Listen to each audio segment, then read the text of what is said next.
नमस्कार दोस्तों, जय हिंद। स्वागत है आपका आपके अपने ही चैनल पाठशाला विद के में। Bihar police practice set. जी हाँ, आज से मैं बिहार पुलिस के लिए प्रतिदिन एक सेट आपको दूंगा। 50 प्रश्न जिसमें रहेंगे, केवल जीके और जीएस का उसमें प्रश्न रहेगा। तो आज से एग्ज़ाम होने तक मैं आपको 75 सेट उपलब्ध कराऊंगा। यहाँ यूट्यूब पर भी मैं कराऊंगा और इसका पीडीएफ अगर चाहिए तो आप लोग टेलीग्राम पर आकर के कमेंट करिएगा। टेलीग्राम पर इसका पीडीएफ भी मैं आपको प्रोवाइड करा दूंगा, ठीक ना। तो मेरा टारगेट ये है कि मैं 75 जो सेट कराऊंगा, अगर एक सेट से एक क्वेश्चन भी आता है एग्जाम में, जी हाँ 50 क्वेश्चन का सेट रहेगा, तो एक दिन के क्वेश्चन से अगर एक दिन के सेट से एक क्वेश्चन भी आता है तो मैं आपको 75 सेट दूंगा। तो इन 75 से 75 क्वेश्चन कवर हो सकता है केवल इन 75 सेट्स से। तो आप लोग के लिए बहुत ही लाभकारी होने वाला है ये सीरीज। अपने दोस्तों के बीच शेयर कर दीजिएगा और नए हैं तो चैनल को सब्सक्राइब कर लीजिएगा, क्योंकि प्रतिदिन आपको यह सेट मिल जाएगा रोजाना, ठीक ना। तो आज से आप एक टारगेट सेट कर लीजिए कि 75 सेट कम से कम आपको देखना है और इनका पीडीएफ भी आपको देखना है, ताकि आप 75 नंबर श्योर कर पाएँ। बाकी जो 25 नंबर बचेगा इधर उधर से आप उसको मैनेज कर लीजिएगा, ठीक। तो ज़्यादा वक्त गवाते ना हुए और वीडियो को मैं शुरू करता हूँ। क्वेश्चन आपको यहाँ पर दिखाई देगा दोस्तों। पहला प्रश्न, बौद्ध धर्म का संरक्षक कुषाण शासक कौन था? बौद्ध धर्म का संरक्षक कुषाण शासक कौन था? तो वह था कनिष्क। कौन था? कनिष्क था। प्रश्न संख्या 2, जालियांवाला बाग हादसे में कौन सा ब्रिगेडियर संबंधित था? जालियांवाला बाग हादसे से जो ब्रिगेडियर संबंधित था उसका नाम था जनरल डायर।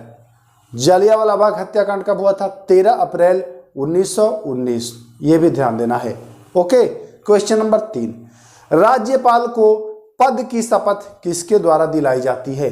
तो राज्यपाल जो होते हैं उनको पद की शपथ उच्च न्यायालय, कहने का मतलब है कि जिस राज्य में वो शपथ ले रहे हैं उस राज्य के मुख्य न्यायाधीश के द्वारा उनको शपथ दिलाई जाती है। क्वेश्चन नंबर 4, उच्चतम न्यायालय के मुख्य न्यायाधीश की अधिवर्षिता आयु, मतलब उनके रिटायरमेंट की आयु क्या होती है? उच्चतम न्यायालय की बात की जा रही है, यानी सुप्रीम कोर्ट। तो सुप्रीम कोर्ट के जो मुख्य न्यायाधीश हैं उनके रिटायरमेंट की जो आयु है वह 65 यानी 65 वर्ष। अगला प्रश्न, मनियरों का राजकुमार किसे कहा जाता है? मनियरों का राजकुमार मोहम्मद बिन तुगलक। याद कैसे करेंगे? माँ से मनियर, देखिए याद भी करना है आपको, माँ से मनियर और माँ से मोहम्मद बिन तुगलक। तो मनियरों का राजकुमार मोहम्मद बिन तुगलक को कहा जाता है, ध्यान दीजिएगा।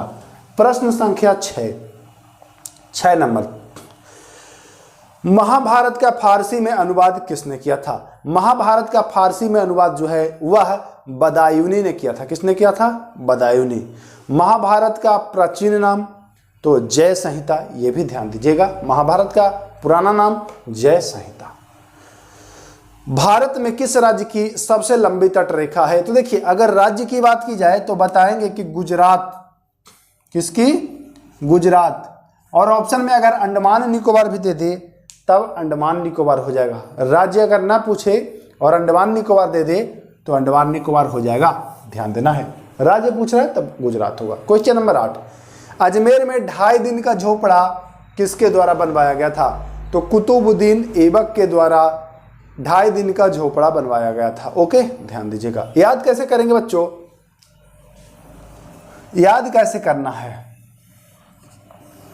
2.5 दिन का झोपड़ा, अगर आपसे पूछे कि भाई एक झोपड़ा है जो 2.5 दिन का है, तो आप नहीं कहेंगे कि बक, ऐसा थोड़ी होता है।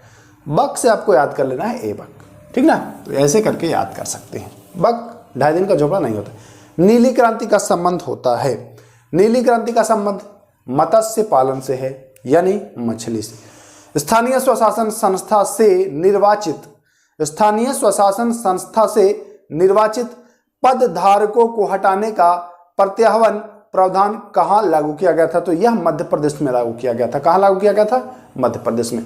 किस राज्य को टैंक सिंचाई का परंपरागत क्षेत्र माना जाता है? तो तमिलनाडु को टैंक सिंचाई का परंपरागत क्षेत्र माना जाता है, ध्यान दीजिएगा। क्वेश्चन नंबर 12, राष्ट्रकूटों की प्रारंभिक राजधानी कौन थी? देखिए यहां पर आपको मान्यखेट भी मिलेगा, मान्यखेट भी मिलेगा, लेकिन कहीं कहीं आपको एलोरा भी मिलेगा, और जिस बुक से मैं इस क्वेश्चन को सेट किया हूं वहां एलोरा है, तो एलोरा भी आप याद रखेंगे। भारत के सम्माननीय बुजुर्ग यानी ग्रैंड ओल्ड मैन के नाम से प्रसिद्ध व्यक्ति हैं, कौन है भैया? तो दादा भाई नौरोजी। क्वेश्चन नंबर 14, आभासी वृक्ष रहित वायरल वनस्पति कहां पाई जाती है? आभासी वृक्ष रहित वायरल वनस्पति जो है वह टुंड्रा प्रदेश में पाई जाती है, ध्यान दीजिएगा। अगला 15 नंबर, भूमि कारक को अन्य रूप में जाना जाता है, तो मृद्य कारक के रूप में जाना जाता है, भूमि कारक को मृद्य कारक के रूप में जाना जाता है। क्वेश्चन नंबर 16 की ओर चलते हैं, मुद्रास्फीति की अवधि में सबसे अधिक फायदा होता है, किसको होता है भाई? तो उद्यमी को होता है। किसको होता है? उद्यमी। अच्छा देखिए, ये क्वेश्चन केवल और केवल आप वन लाइनर के तौर पर लीजिए, बस आप देखिए और याद करिए, क्योंकि ये प्रैक्टिस सेट से लिया गया क्वेश्चन है, तो यहां पर मैं डिटेल में चर्चा नहीं करूंगा, है ना। डिटेल के लिए मैं अलग से क्लास आपको कराता ही हूं, यहां बस रिवीजन के तौर पर इसको लीजिए। जैसे आ जाए परीक्षा में तो आप पढ़े रहेंगे तो दिमाग में क्लिक करेगा कि हाँ हमने इसको पढ़ा है ना। तो रिवीजन के तौर पर इस क्लास को केवल और केवल लीजिएगा आप। 17 नंबर, कौन सी पुस्तक जवाहरलाल नेहरू ने नहीं लिखी है? तो माई एक्सपेरिमेंट विद ट्रुथ, यह महात्मा गांधी जी ने लिखा है। सत्य के साथ मेरे प्रयोग, है ना। चलिए आगे 18 नंबर, लोकतांत्रिक केंद्रीकरण किसकी महत्वपूर्ण विशेषता है? तो साम्यवादी राज का। लोकतांत्रिक विकेंद्रीकरण किसकी है? तो साम्यवादी राज का है। किस राष्ट्रीय मार्ग को शेर शाह सूरी राजमार्ग कहा जाता है? तो राष्ट्रीय राजमार्ग 1 यानी कि NH1 को शेर शाह सूरी राजमार्ग कहा जाता है।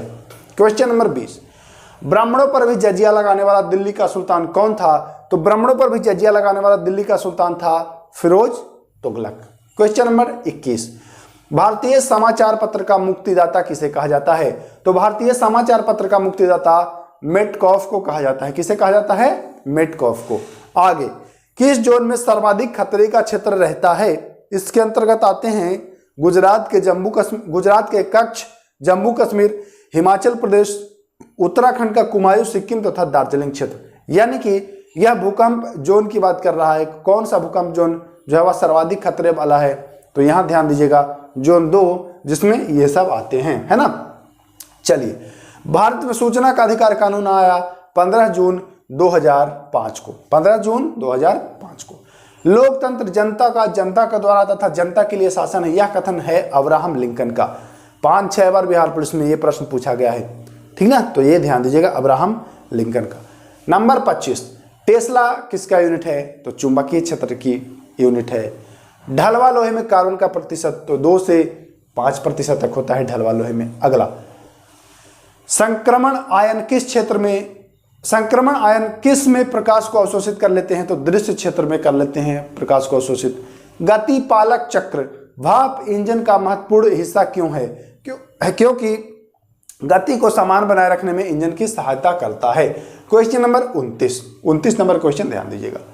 युग्मन और प्रतिकर्षण किसकी 2 अवस्थाएं हैं? तो यह सहलगनता की अवस्थाएं हैं। किसकी हैं? सहलगनता की अवस्थाएं हैं सॉरी, किसकी? सहलगनता की। क्वेश्चन नंबर 30, ताजा पानी का हिमांक बिंदु यानी ताजा पानी कितने डिग्री पर जमता है? तो पता है कि 0 डिग्री पर जमता है। कितने डिग्री पर? 0 डिग्री सेल्सियस। क्वेश्चन नंबर 31, पुंकेसर अपने पराग कोषों से और पत्तियों से भी किसी में परस्पर मिले होते हैं? पुंकेसर अपने पराग कोष और पत्तियों से मिले होते हैं किसमें भाई? तो यह कंपोजिटी में मिले होते हैं। आयोडीन की कमी से होने वाला रोग, तो पता है आपको कि आयोडीन की कमी से होने वाला रोग जो है वह गोइटर है। ध्वनि प्रदूषण की यूनिट, तो यह डेसिबल है, ध्यान दीजिएगा। 34 नंबर क्वेश्चन नंबर 34, पत्ता गोभी में जो खाद्य पदार्थ संग्रह होता है वह कहाँ होता है? तो पत्ता में आपको पता है खाली पत्तियां ही होती हैं, तो खाद्य पदार्थ भी जो संग्रह होगा वह पत्तियों में ही होगा। 35 नंबर, औषधियों में स्वापक एनेस्थेसिया के रूप में योग के किस युगल का प्रयोग किया जाता है? एनेस्थेसिया के रूप में किसका प्रयोग किया जाता है? सीधा सा पूछ रहा है, तो बताएंगे नाइट्रस ऑक्साइड और क्लोरोफॉर्म का। किसका? नाइट्रस ऑक्साइड और क्लोरोफॉर्म का। जीवों के उनके पर्यावरण के संबंध में अध्ययन को कहा जाता है? जीवों के उनके पर्यावरण के संबंध में अध्ययन को कहा जाता है पारिस्थितिकी विज्ञान। ओके, चले आगे। कवक के अध्ययन को कहा जाता है माइकोलॉजी, ध्यान दीजिएगा। शैवालों के अध्ययन को क्या कहा जाता है, कमेंट करिए। आगे, हेटेरोट्रॉफिक 3 प्रकार के होते हैं, जिसमें आते हैं मांसाहारी, शाकाहारी और सर्वाहारी। ओके, ध्यान दीजिएगा। सल्फ्यूरस अम्ल का आणविक द्रव्यमान होता है 82.07। सल्फ्यूरस का, सल्फ्यूरिक का नहीं, सल्फ्यूरिक एसिड का दूसरा होता है, ध्यान दीजिएगा। आगे चलते हैं। 40 नंबर, एक वयस्क मनुष्य में कितने स्वदंत होते हैं? कितने स्वदंत होते हैं? स्वदंत आपको कहते हैं रदनक को। किसको कहते हैं? रदनक को, है ना। तो रदनक को, रदनक जिससे आप चीरते फाड़ते हैं, तो आपको पता है कि 2 ऊपर होता है और 2 आपका नीचे होता है, रदनक, है ना। ये वाला, ये 2 और 2 4, तो 4 होते हैं रदनक, है ना। इसे स्वदंत भी कहते हैं। निम्नलिखित में से सबसे कम गलनांक, ऑप्शन भी दे दिया है इसमें, ऑप्शन नंबर सी, पारा इज द राइट। रेडॉन का रासायनिक चिन्ह है, तो रेडॉन का जो रासायनिक चिन्ह है वह है Rn, है ना। अब ऑप्शन में रेडियन भी दे देगा, ध्यान देना है, तो ध्यान समझना है इसको। भारत देश की रक्षा के लिए अपने प्राणों की आहुति देने वाले सैनिकों को सलाम करने हेतु प्रति वर्ष मनाया जाता है सैन्य दिवस। 15 जनवरी को सेना दिवस मनाया जाता है। कौन सी सिंधु की सहायक नदी नहीं है? तो लोहित जो है वह सिंधु की सहायक नदी नहीं है। लोहित जो है यह ब्रह्मपुत्र की सहायक नदी है। महान सिकंदर ने राजा पोरस के विरुद्ध 326 ईस्वी पूर्व में युद्ध किया था। यह युद्ध कहाँ में हुआ था? सॉरी, यह युद्ध का क्या नाम था? तो यह युद्ध जो था इसका नाम था हाइडेस्पिज का युद्ध। आगे चलते हैं।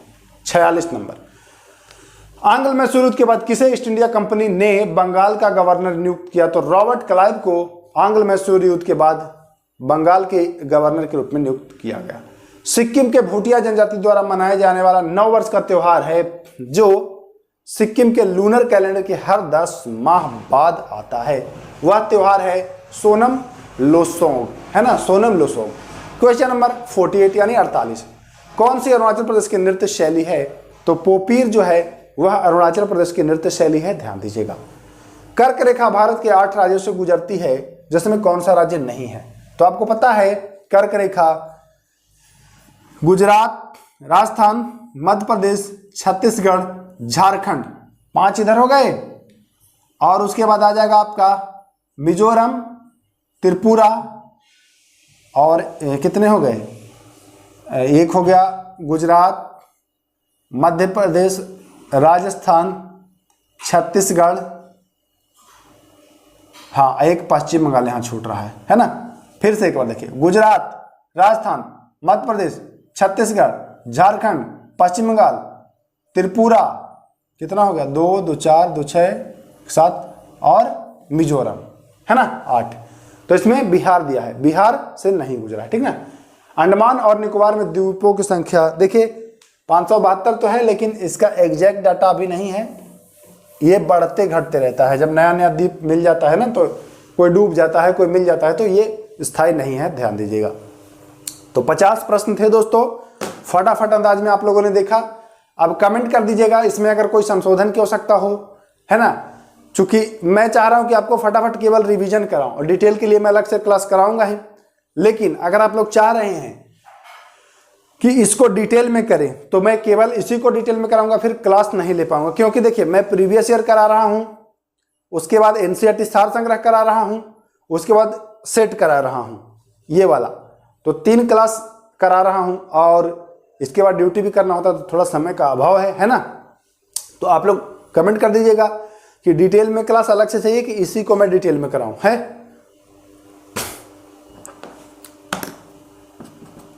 ठीक, तो फिर जैसा आप लोग का सलाह होगा वैसा मैं करूंगा। बाकी पहला वीडियो है, एंजॉय करिए। पीडीएफ चाहिए तो टेलीग्राम से जुड़ के पीडीएफ ले सकते हैं। मिलेंगे नेक्स्ट वीडियो में। नमस्कार, जय हिंद।